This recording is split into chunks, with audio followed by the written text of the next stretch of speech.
Watford Junction used to be part of the underground map, but now it isn't.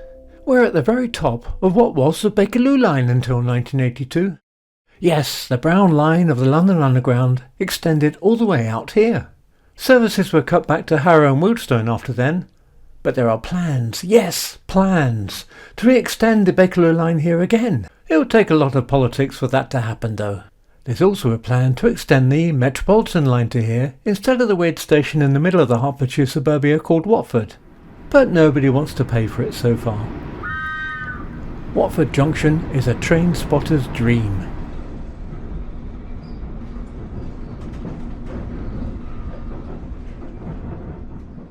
This is a Metropolitan line train to Watford Junction.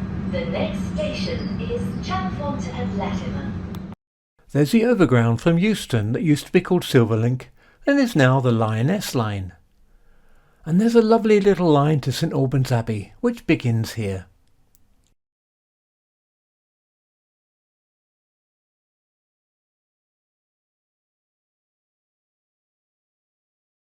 Watford began as a settlement in the 12th century when a market was granted to the Abbot of St Albans, who was lord of the manor.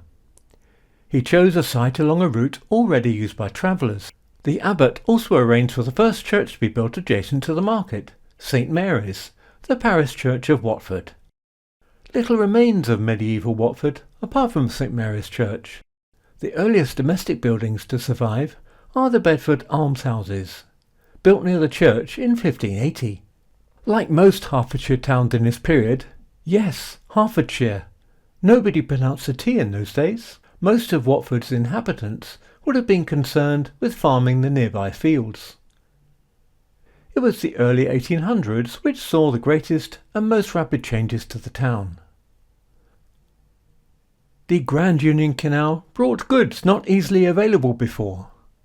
Even more significant was the opening of the railway in 1837 with its links to London, the West Midlands and Lancashire. But it's this fellow Malad who put the freshness back into southern Hertfordshire. More of his story in a moment. Stale smells up here often come from down there in your carpet. Smells from your dog and tobacco too. Well, shake and vac from Glady's here. It's all you have to do. Do the shake and vac and put the freshness back. Do the shake and vac and put the freshness back. When your carpet smells fresh, your room does too. Every time you vacuum, remember what to do. Do the shake and vac and put the freshness back. Shake and vac, now in 3 fragrances. Papermaking was a very smelly business. The smell got everywhere. Many attempts were made to build a machine capable of the continuous manufacture of paper to replace handmade techniques.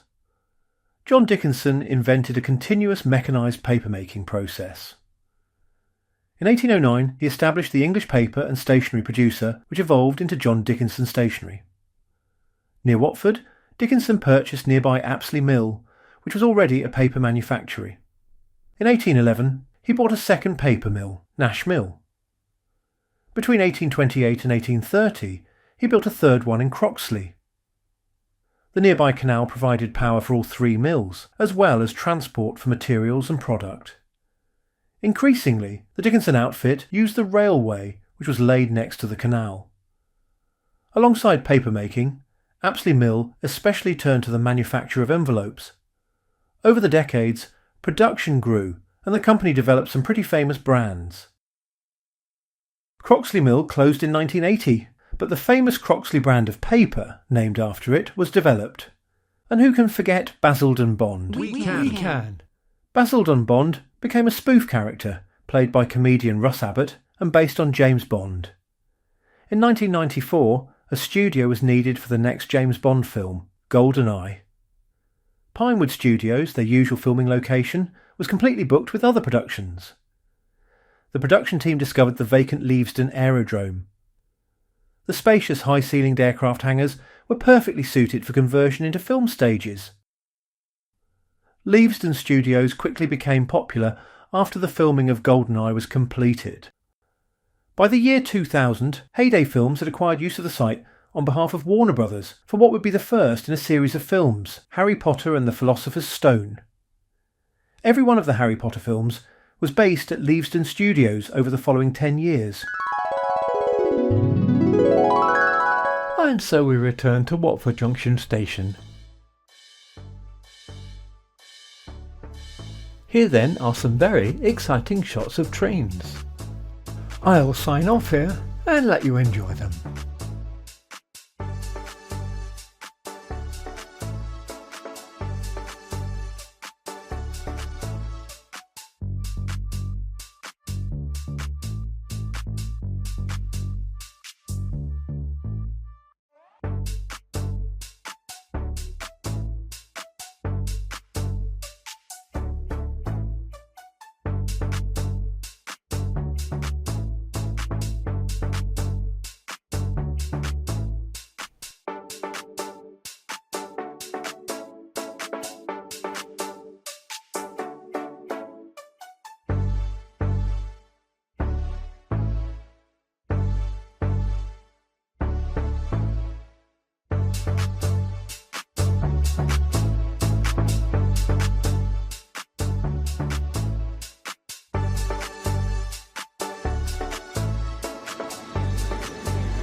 Valid tickets to travel